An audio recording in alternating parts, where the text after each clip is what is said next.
9 out of 10 real estate professionals do not renew their license after one single year. It's a 90% fail rate. I don't know if you knew that. Actually, the real estate exam, the licensing exam, it's an 80% fail rate. So 8 out of 10 people do not pass their licensing exam. Welcome back to the Modern Agent Podcast. My name is Logan Ricchetti with Modern Realty. This podcast is a combination of thoughts and opinions on the real estate market in Midland, Michigan with our local real estate agents from Modern Realty. Our mission is to create informed and confident buyer and seller clients, so tune in to learn more about Midland's real estate market. Hello and welcome to the Modern Agent Podcast. My name is Kevin Crampton and this is Jenna Pacek. Mm-hmm. Yeah, that's it. You got it. Pacek? Pacek. So let's start the conversation. Tell me a little bit about your area of expertise. Is there anything that you feel that you specialize in or there's something that you would call your bread and butter? So I guess I would say definitely residential.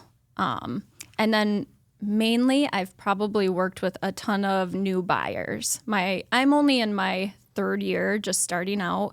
So my first year was mainly all new buyers. So it was tough. It was go, go, go. I didn't even get like my first listing until a little after my first year. So that was a whole new thing going into my second year, having to learn the listing end of things. So there's all sorts of stuff that I'm still learning, but I feel like I've went through a lot, and working at Modern and with over 50 agents in there, like learning from their experiences and everything, I've really grown a lot.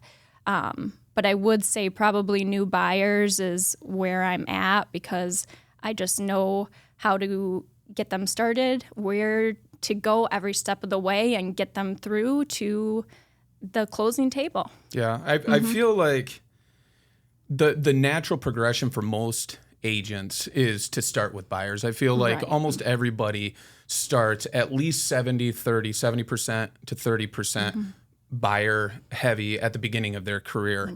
And in my experience, the reason for that is that the seller side is so much more of the technical side of the ball. You have to really understand your value proposition, because the seller is the one paying the sales commission. They have a tendency to be a lot more analytical with their hiring decision than somebody who's looking to hire a buyer's agent. So when you first break into the business, something that I've found, especially with new agents, is that all you have to do is get them to know you, like you, trust you, and know that you can do it. And so really all you have to do that you don't already know, they already know you, they already like you, they already trust you, because most of them are people that you know. You just have to convince them that you know what you're doing and that you know the process. And like you just said, you can get to the closing table. So, I think most agents start there. For me personally, I feel like my area of expertise and something that I've learned over all the years is I specialize in teaching my clients about the home buying or home selling process. That is my MO from start to finish. The day I meet you, my objective is to educate you in the process so that they can make informed and confident decisions as they go through the home buying and selling process, because as you know, it can be brutal. and it's almost my way of kind of hedging against liability from them saying, well, you told me this or you told me to do that. I always just focus on teaching them what they need to know in order to be able to make good decisions, rather than actually telling people what to do. I generally never tell you what to do. I always tell you what I would do, and I frame it exactly like that, because I don't want you ever coming back to me saying, well, Kev told me to do this. But at the end of the day, they do want some firm guidance. Yeah, absolutely. Yeah. So, that's a great place to start. So tell me a little bit about what is your most memorable or impactful experience that you've had that you think another agent could potentially benefit from? So, and that's a good question. So I'm going to go like a little deep here. This is kind of how I got into the business and starting out. And so I went through a personal thing where I went through a divorce. I had my 2 girls and moved out and started all new.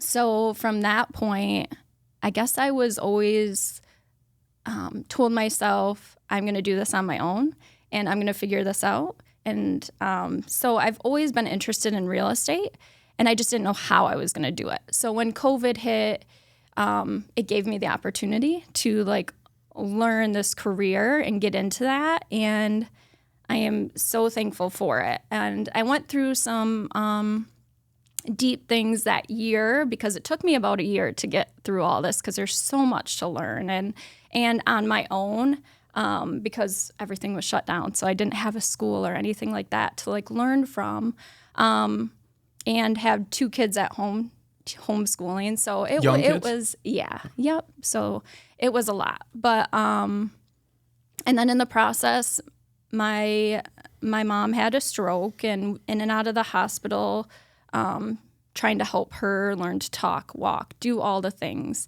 And then about 6 months later, through the whole process, like my number one supporter through everything, she passed away through COVID and some other things that happened. So it was like a really, really hard time, but I was determined and I was going to do it on my own and not rely on anybody. And so I went to Modern, interviewed with Logan, and had a great experience. I met a few people in the office, and I was a little worried about 50 agents in there and competition and all the things. But what I learned is that everybody helps each other and motivates each other. And they actually, helped me get some of my first clients, because it was the crazy time of the industry. And people couldn't keep up, so I took advantage of that. So all of that inspired me, I guess, to work hard, learn from everybody, do better, and I never looked back, and I really appreciate it. And I saw you let me sit in with you, even though you weren't like the person who was training me exactly, but you welcomed me in to come in and sit with you and just learn. And that's all I did. It was just try to take it all in and go. And here I am. And I'm still learning, and I don't think that will ever change, even when I'm here 20 years, but I'm here 3 years in, and I feel like I have a lot more confidence. I think all of that hard time that I went through made me stronger and build a lot more, and I'm excited for more years to come, and I really, really enjoy it. And I just hope my story inspires people that, you can do things and, take in, criticism, whatever you got to do, learn from it, do better. And, you can do a lot of stuff. Even in the hard times, you can get there. And yeah, I didn't realize you started during COVID. What a time to start a career in real estate when you're not allowed to interact with people. Yeah. Yep. No, and that's when it got crazy, right? When everything opened up again, interest rates were really low, and you had to get into the houses in a day. Yeah. So it was crazy to me, because just jumping in and what do I do? How do I write a contract? All this, but everybody was so helpful in the office. They didn't let me just go off and not know what I'm doing. Everybody sat down with me, walked me through it, and as I go, I'm now I can kind of help people, and I love it. Yeah. Yeah, and like you said back then, you kind of get worried about having so many agents, and we are in a competitive business, and frankly, even every modern agent is in competition with one another. But the way that we've done it over all of the years, which we've changed the way that we've done it over the years so many times. I couldn't even tell you all the different ways that we've done it, but we've always, since day one, and we began developing real estate agents, and developing real estate agents was always at the top of our priority list, because when the company was a lot smaller, we knew that we were in the agent business, and we needed to have highly skilled, highly professional real estate professionals in the market to compete and survive. And so Logan has formulated every different way that you can think of to foster an environment that will be successful for people like you that are coming in. It's baptism by fire. The day you get your real estate license is the day you enter the big leagues. You are competing against the best real estate professionals in the market right out of the gate, which is why it's such a high attrition rate. 9 out of 10 real estate professionals do not renew their license after one single year. It's a 90% fail rate. I don't know if you knew that. Actually, the real estate exam, the licensing exam, it's an 80% fail rate. So 8 out of 10 people do not pass their licensing exam their first time. So that's another kind of strange metric that a lot of people don't know about. But we always focused on if we can get the agents through the first phase of their career, if we could get them out of that negative statistic and get them into that sophomore year, that junior year, we believe that they will be able to create and build a successful career in real estate. And we've been extremely successful at doing that over the years, something that I'm personally very proud of. And I know so is Logan and Timmer and a lot of us that poured our hearts and souls into that endeavor. That's interesting. I guess I don't know you very well because there's a lot that I didn't know. Your mom had a stroke. My dad had a stroke, so I can kind of commiserate with that and how much energy it takes to take care of somebody that's has a chronic brain injury or has a stroke. So that's cool to get to know that about you. Yeah. And that's one thing too, where I take all of that is, bringing in buyers that, hey, they're retiring and they need to be in like a ranch style now because of their situation. I feel like when you know and understand that helps too with new clients and stuff like that. Or even like growing a family, what that is because, you have kids and stuff and having to be in a bigger home, whichever. I just feel like all of those situations, even though they were unfortunate and some were blessings, but it helps you be able to understand with your clients and what they need. And I think that's what a lot of people want is to understand with, the client and the realtor, whoever you're working with. It's not just, somebody you're working with, it's you're building a relationship with them. And it's a lot easier to go through a turmoil process for many people when they have a connection. Yes. They know that their agent understands their familial status and headwinds, and the more experience you get, the further you get into your career, even the better you will be at being able to connect with people, understand what their needs are, because housing is sort of unique in the sense that, most people spend most of their time in their home. It's an extremely important aspect of their life. So many different things go into it. Logan, I love you to death, but Logan never really understood how impactful having children was until he had them.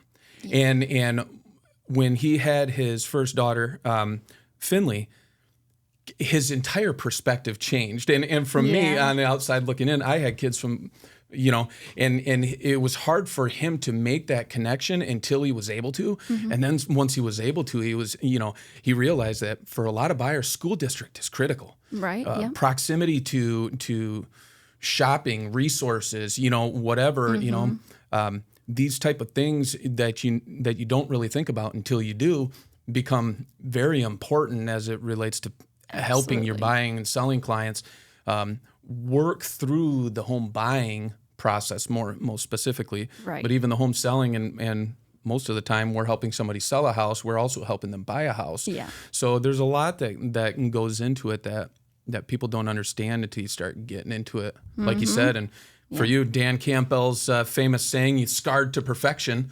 You kind of getting your butt kicked from every which direction. But now Yeah. you're 3 years in and you're battle tested and you're forged and hardened and be able to help your clients. So that's Motivated. really cool. Yeah, absolutely. So let's move on to the next kind of topic of discussion, which is real estate trends. What are current trends that you're seeing in the 2024 summer 2024 market? What are the trends that you're seeing on the ground?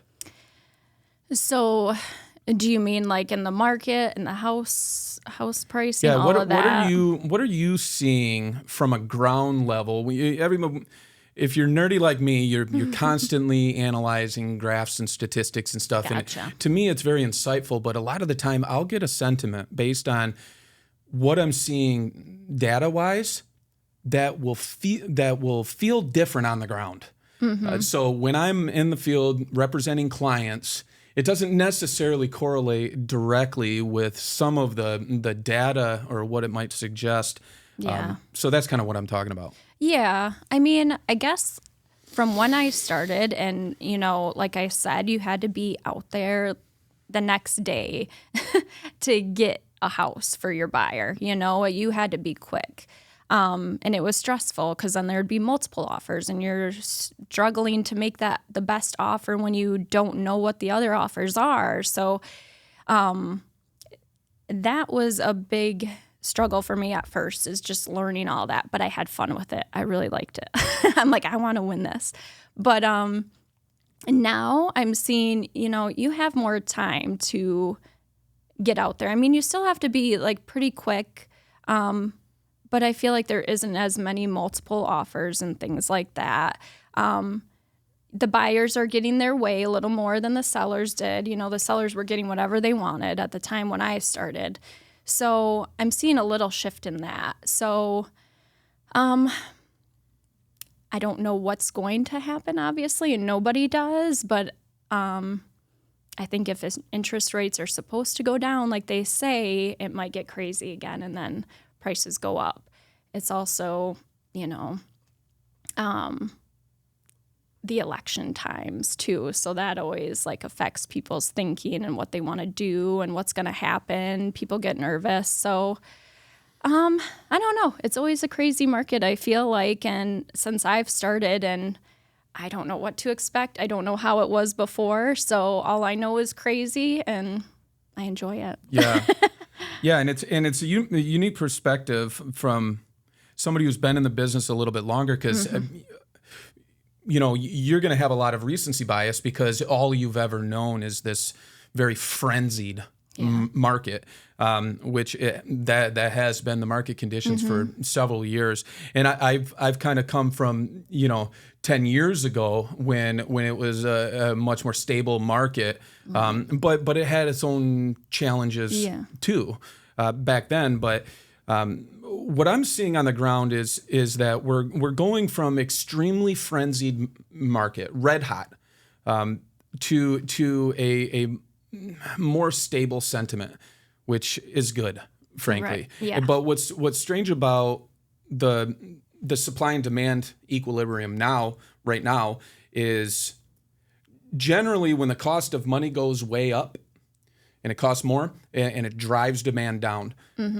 When demand goes down, generally supply will start to equal and prices will begin to stabilize. What we're seeing is demand going down because the cost to borrow money is more. Supply is still deficient in our market, and I think in most markets, but prices are still going up. Which is crazy. And I know a lot of buyers and a lot of people will sit on the fence and say, let's wait for rates to come down. It's more affordable. But I would caution anybody who is thinking that a couple of things. First off is, as long as prices are going up, I tell my clients, you can date the rate, but you're going to marry the price. So whatever you pay for the house, that's always going to be a material fact. That's what you paid for the house. Yeah. The rate, Depends. I'm not the type of agent that's just going to say, buy now and refi later. I don't know if that's going to be the best option for you, but it's going to be an option for you. Right. So if rates come way down in the next 5 years or something, and you feel that it's best for you at that time to refinance and get into a more comfortable thing, that's fine. But if you think that waiting for rates to come down is going to make housing more affordable, it might not. And it probably won't in most scenarios, because there's also a scenario where rates come way down and all those same buyers that are doing the same thing you're doing, now that demand floods the market. And then we're back into a supply and demand imbalance. Right. And so prices are going to go even further. So I think until we see a more equalized supply and demand dynamic, you're going to have a buyer's market. Right now, we were sitting, last I looked at 2 or 3 weeks of inventory in the market, which is called the absorption rate, or the amount of time that it would take for all of the listings based on the current supply and demand to be sold.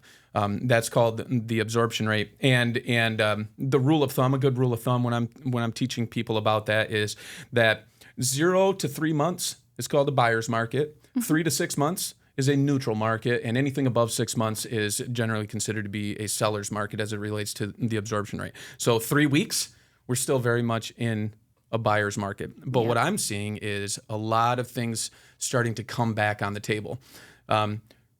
Inspections. Yes. Appraisals. Buyers are getting a little more footing. For a while there might have been 12 to 16 months that I don't know that I represented a buyer who opted into having an inspection because they knew that it almost wasn't an option if getting a house was important to them. And that is way too imbalanced, in my opinion. That is not healthy market conditions. That's not for the betterment of all participants in the market. And so that's what I'm seeing on the ground. So we talked a little bit about how the market has changed over the past few years. You don't have any predictions for the future? I see it getting crazy again. That's kind of what I'm thinking, because I think the interest rates will lower. And then, of course, because there's not a lot of houses, they're just going to up the price because they'll pay. But then I think it will maybe, and this is me guessing, but maybe in 2 years it will start to level out again. Yeah. But I can see it going crazy again because I do have a lot of people who are just scared to buy right now because they just think the housing market is too high. So, and then the interest rates are kind of staying up there still. So people are just waiting, and I think it's just going to get crazy. I look at the interest rates and we have been so spoiled for the past 5 years that sometimes you got to take a step back and look at the perspective and realize we're at the 30-year average. We are not in sky high interest rates. They feel sky high because the rates were so low to keep demand up, frankly, through turmoiled stuff. And then going into an election cycle, I think there's a little bit of uncertainty that comes from that. But in my experience, I've worked through several election cycles at this point. It hasn't, at least in my experience, vastly moved the needle on the market conditions. Okay. My prediction for the future, if I had to guess, I would say that we're probably working towards a more stable real estate market, which is good. Yes. I highly doubt prices are going to go down anytime soon, and the reason for that is that I don't see many indicators that are going to indicate that there is going to be a large influx in inventory. And other than beating the buyer to death, there's not a lot else you can do to kind of move the scale of supply and demand. So I have a feeling that we're going to continue to see high prices, premiums for sellers, and that, but we're going to kind of keep the inspections on the table, keep it to a little bit less frenzied, on the buyer side. So leave it to a real estate agent to always tell you it's a buyer's market and always tell you it's a seller's market. But well, I like it. Yeah, I think we're going to be fine, especially in Midland. Midland has a healthy economy, has a lot that's driving the economy. People are generally happy here. People want to be here. Good school district, so all of that kind of stuff. So, agree. Tell me a little bit about what are some of the biggest challenges that you've faced. You've talked about some of them. Are there anything else that you can speak to and kind of what you did to overcome those challenges at the beginning stage of your career? Right. So, I mean, that's a good question. I mean, I really relied on Modern to help me, and they followed through. I'll be honest. I worked with Tim closely, and he was always there when I had questions, concerns. What do I do from here? Bumps in the road during transactions, and he would answer me in the middle of the night. So I don't know. I really do think that Modern has a great system and great people, and like I said, sitting with you on some of them, I've just learned really the process with everyone to get me through those bumps in the road. And even getting to know some lenders like closely to be able to reach out to them in situations, if my buyer or something has a lender that I've never heard of, somebody somewhere else, I feel comfortable that I can reach out to some other close lenders that they don't mind just helping, even if they're not in my deal. It's just having those connections in the business has really, really helped me get through some tough situations and learn from there on. So I'm like, okay, this won't happen again because I've learned from this. This and even to learn from other agents where it wasn't my situation, but they told me theirs. And I'm like, okay, make sure that never happens. It's great. Yeah. Mm-hmm. Yeah. For me personally, something that I learned over time is real estate transactions have a tendency to be teeming with peril. Very seldom is it just this smooth thing that just it happens so easily. And being the personality profile that I am, I've had to learn over the years that you don't get to choose when the storm happens. It's happening to you. You don't get to pick or choose. The faster that I start focusing on solutions, the better it's going to be for everybody. So, I get red in the face, I scream into a pillow, and I start figuring out what do I got to do to get this out of my life. And that was a big kind of breakthrough for me as I've developed over the years of get solution focused. The sooner the better, and just make peace with the fact that real estate transactions can be hard. There's no doubt about it. Almost every single transaction has some kind of unique aspect to it. So you've got to develop an ability to think critically, to think tactically. And like you said, once you get your butt kicked a few times, you start to say, okay, that'll never happen again. You can kind of see it coming from a mile away. I kind of had a unique perspective in being on serving agents and helping with development that I got to see so much more than the average person. Because I was working with, at any given time, anywhere from 5 to 12 agents, and working with them to help them develop their career and work through those first, year, 2 years of their career. That I got to see as much as somebody who's doing $20 to $30 million in volume a year. And it really beefed up my experience level. For where I was, and I had to just figure out a solution to their problem, because they're just coming in. They're trying to learn how to write a contract, they're definitely not going to be able to do high level dealings with 40 plus year experienced agents in negotiating through things where everybody's in the red and extremely emotionally driven, during a real estate transaction. So, yeah, that's kind of interesting. Yeah.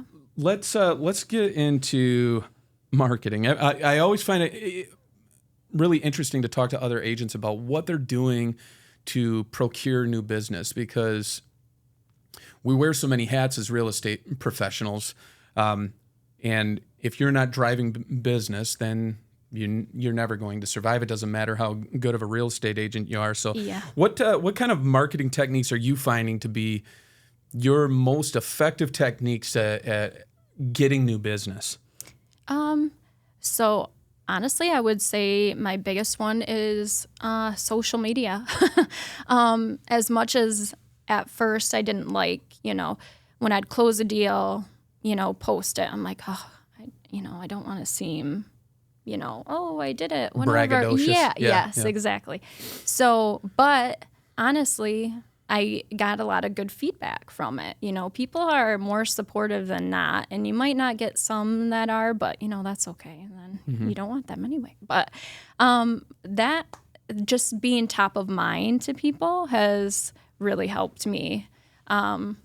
So, I try to post on my social media, me even doing open houses and stuff, just showing like, hey, I'm out, I'm working. So people know that, hey, I'm there on the weekends. I'm working nights, I will answer 24/7 pretty much. I think that's a whole other topic of discussion for sure. Oh, yeah. That I'm sure we'll dig into. You have to have some boundaries for family too. And I'm trying to learn that. I'm pretty bad, but I think social media has helped, and also kids' sports and things, like getting out there and just meeting other parents and just try to bring up the conversation of what I do without, too much, hey, do you need to buy something? But just bringing up the topic of what I do, and it kind of goes from there. So honestly, word of mouth for me and social media has helped a lot. Yeah, for sure. But for me too, I would describe myself as a social media specialist. It's probably what I do the most of. Something that I realized that you were kind of thinking about, it's like, are there always going to be haters or whatever? Sure. But something that I realized, I was like you, where I'm like, I don't want to post too much and I don't want to bother people. I mean very little in most people's lives. You know what I'm saying? Yes. They're literally just scrolling past most of the time. But I need to be there. There's got to be a consistent presence where when somebody thinks of Kev, they think of real estate. They think real estate expert. And when somebody is thinking, I have a question, I have a need, I want them to think of me. And so, like you say, do you ever read any Gary Vaynerchuk? No. Love Gary Vaynerchuk. Great guy. He has a book called Jab, Jab, Right Hook, where you got to be doing a lot more jabs than right hooks. So if you're out there just all day, every day, who do you know that wants to buy or sell?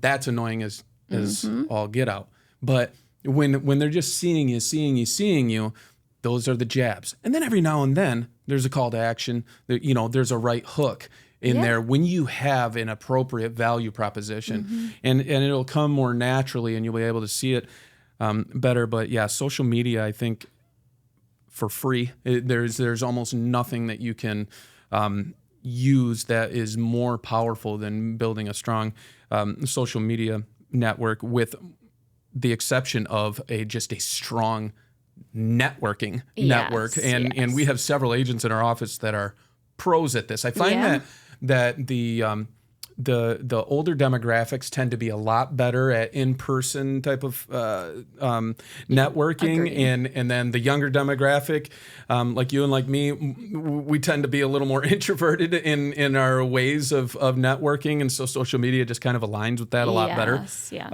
Personally, and coming from a real estate agent, this is like blasphemy. I don't really get a ton of enjoyment out of networking all the time. I don't have a switch that I can just turn it on and I'm social. Yes. I'm very much a homebody. I like to be at home. So, I'm kind of with you where social media has probably been my bread and butter. And then the utilization of other technologies. What kind of technologies do you use either on a daily basis or a habitual basis that you use to leverage your real estate business? What are you out there using?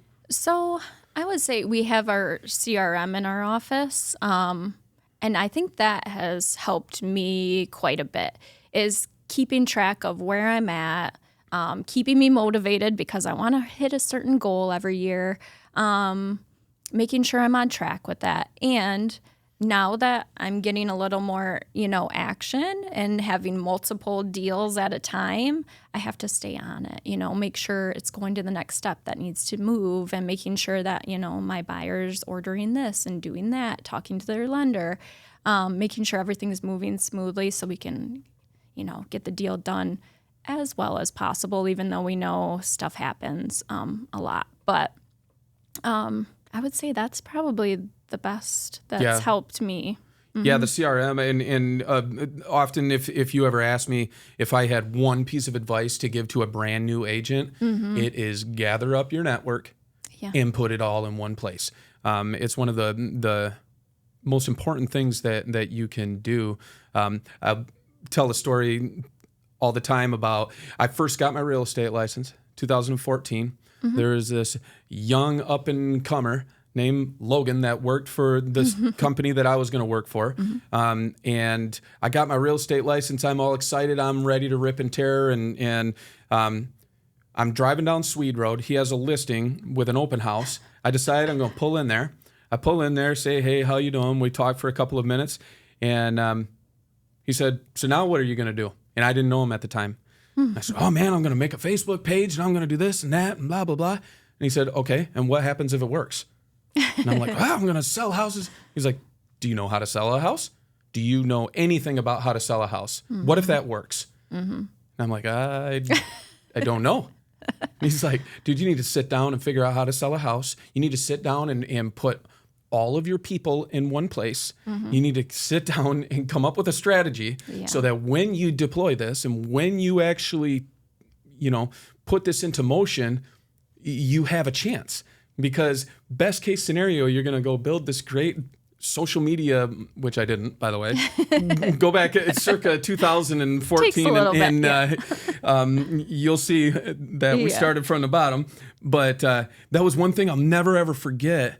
And that kind of brought me back down to earth to think, I need to know what I'm doing. And then we started, he and I became good friends, and we used a software called exact.com, and that kind of got me into the CRM world, the client relationship management softwares. For me, more than anything right now, and I think you're crazy if you're not using it, is artificial intelligence. I am a advanced user of ChatGPT in not for writing listing descriptions.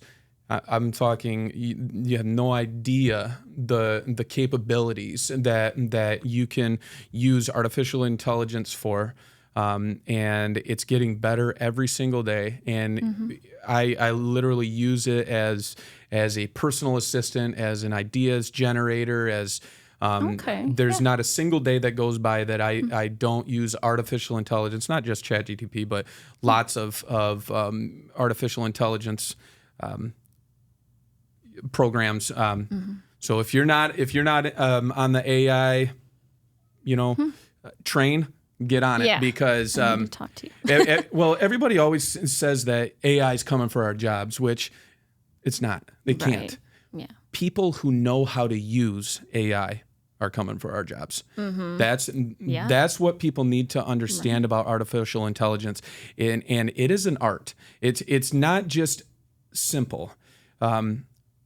It is an art to be able to use these platforms, but so powerful I can't even describe it. And if I had any tip for anybody who's wants to learn more about it is learn how to prompt artificial intelligence, and you will get above average results, and you will not believe how powerful artificial intelligence is. So that's something that I'm really into lately as it relates to kind of the technology side of things. So let's get on to the last couple of topics here.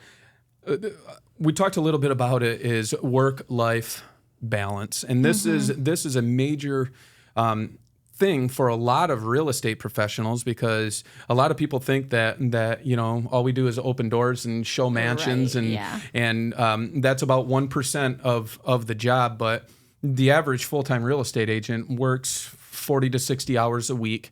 And it is extremely hard to unplug, almost impossible. I just went to the UP for 4 days last week, and it was extremely, extremely stressful for Kirsty and myself.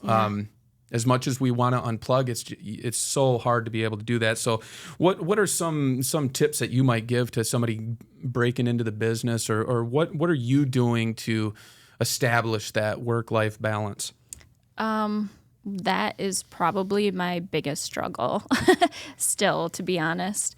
It's a little bit of my OCD, I think, too, that if I know somebody's asking me a question about our deal or they want to go see a house, I have a hard time saying, no, I can't, or, hey, so that's something I'm still trying to find balance with. A lot of times, I have to take my kids with me to a showing because it's at night, but that's the only time they can go, and I have them. And, the first year was more difficult because, of course, it was really, really crazy.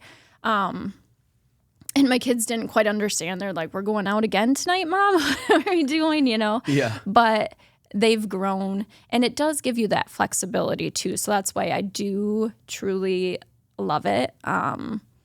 You kind of can make your schedule. So, I'm trying to learn to, past 9 o'clock, I might not answer. I'll get back to you at 6 a.m. the next day. Try to set those boundaries as much as possible. But again, I think it's your own thing that you gotta, just put that out there right away with your buyers or sellers is, I pretty much work weekends, whatever I got to do. But that's because I'm also still trying to build my clientele and build my business and keep it going. So hopefully someday I can put a little more boundaries too. I know I'm still newer, so I just got to do it. But I also love it. So I guess it's not an issue for me. But I can see it being tough for a lot of people, and that's probably, like you said, why a lot don't make it after the first year, because it is more than just opening a door. You got to go home, and then you got to deal with the lender on deals. You got to write up deals. You got to deal with situations and keep your buyer and seller cool and calm when issues come up, even when you want to cry yourself, but you get through it. And that's part of what I do like about it, even though sometimes it's stressful. But I really do love making it to the closing table and see how happy everybody is. And, sometimes it's sad situations, but all in all, it's usually a good thing. And everybody, is moving on and starting something new. It's exciting. So yeah. And I've seen so much in my career, and been personally through so much as it relates to work-life balance, and it's something that I've struggled with. Logan has struggled with. A lot of us have. I remember early in my career, and I would just work. I would work relentlessly. Yeah. I would work bouts of 80 days in a row without a single day off, and to me, that was my love language. That's how I served my family. But it starts to wear down the home life and in yourself. You get tired and you start to kind of almost develop a cynicism towards a lot of things when you just start to become overworked. And I realized over the years how important home life balance is, and I began training it when I would work with agents right out of the gate. Just I could tell with some people's personality profile that they were going to overwork themselves. They were just coming in too hot, and to remind them that you need to have a work-life balance. And for me, the way that I do that is I kind of train my clients on what they can expect out of me through my actions. If they text me at 9:00 with some kind of inquiry or something that's not extremely time sensitive, I don't respond. I'm not going to be responding when I'm watching a movie with my kids, or I'm sitting on the couch with Kirsty watching a show or something. I don't want to create an expectation that that's an appropriate time to reach out to me. Now, I'll be on the horn with them first thing in the morning and trying to make sure that they're well served. But if I answer their text message at 11:00 at night, they are going to text me at 11:00 at night. That's just human nature. Right. And so I've learned to kind of control my schedule by letting my clients know when I'm available. And I always try to pitch them a time that's a lot sooner than they would pitch. This is just my old veteran tactics that I use. They'll say, "Hey, can you show me this house at 7:30 tonight?" I don't show houses at 7:30. That's during my family time. Yeah. So I say, "I'm not available at 7:30, but I could do 5:30. Would that work for you?" And that way I'm still accommodating them, but at the same time, I'm controlling my own schedule as well. So do this within reason, but it's a really good way for me to be able to do that. As far as like text messages, emails, all those kind of things, don't be a real estate agent if you don't want constant streams of text messages and emails and things that are going to need your attention. It's just par for the course. It comes with this business. Yes. It is extremely laborious in the sense that you're going to have a lot of communications. You got to realize that you are the expert in this scenario, and very seldom is it a cut and dry thing. People don't call you just to chat with you. I mean, they need something. So that would be my tip for anybody is come in.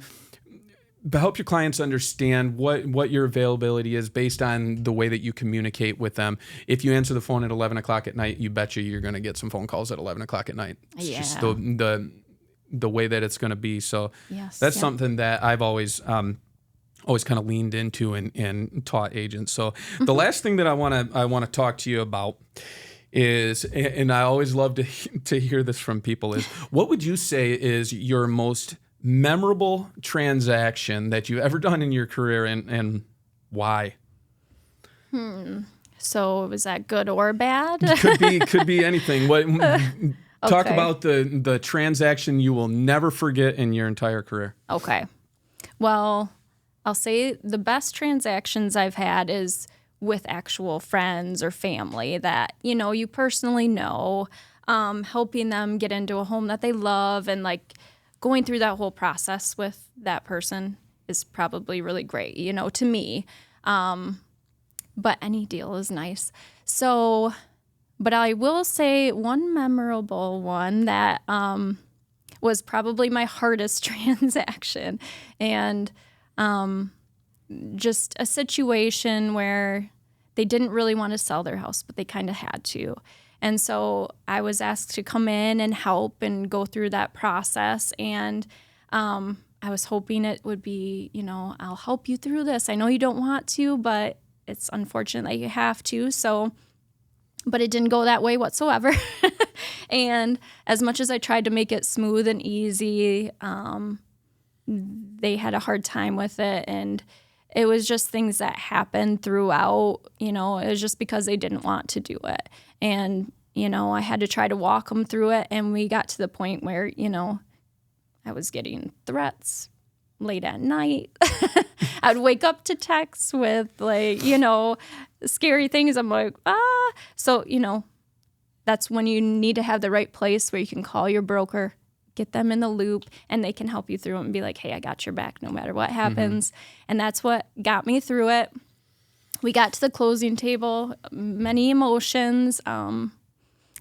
the title lady was very great, Michelle at that time, and we got through it and we made it. But it was one of those times where, it's just like, what am I doing?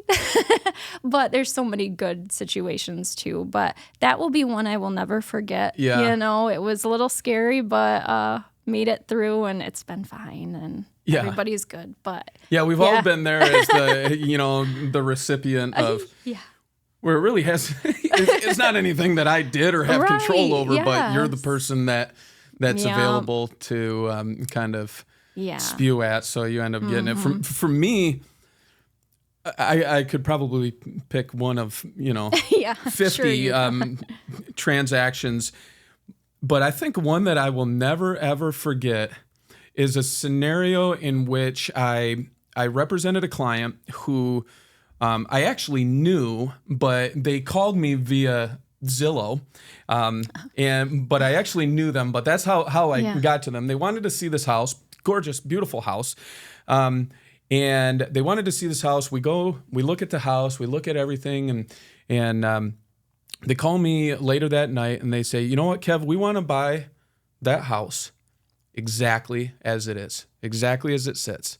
And I said, okay, great. What does that look like for you? We want the art on the wall. We want the furniture. We want everything in the house.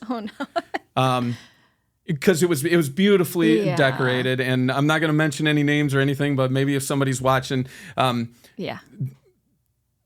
but it was a gorgeous kind of shabby chic house, very, very, very cute, great neighborhood, really, really a great house, and I don't blame them for wanting it exactly that way, and so I had to go through, literally itemize every single thing in the house to include that in what we call chattel or personal property into the transaction and make it a part of the transaction. Also included in the sale of no monetary value, but every single thing.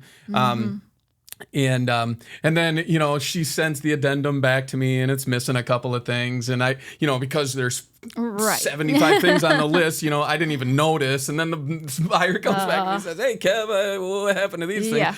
We go back and forth, and eventually, we put a deal together, and they're very happy there. And I love those guys. But that is a transaction I will never forget. I never have since, and never had before ever negotiated a house as it sat with every single thing in it. The seller ended up moving with almost nothing, but probably took their clothes and some of their personal belongings. But they took their underwear. Yeah. I I think they took most of that stuff, but I will never ever forget that transaction, and so that one sticks out in my mind. But this was a lot of fun. And it was great getting to know you a little better. I guess I didn't know you very well. I know. So it was great getting to know you a little bit better, and you too. Had a lot of fun here. So that was the Modern Agent Podcast. So this is Jenna. I'm Kev, and thanks for watching. Thanks for listening to another episode of the Modern Agent Podcast. Please follow @Modern Realty Midland on Facebook, Instagram, and YouTube. And if you need to buy or sell a house, please reach out to Modern Realty by going to www.modernrealty.us. Modern Realty, your home, our focus.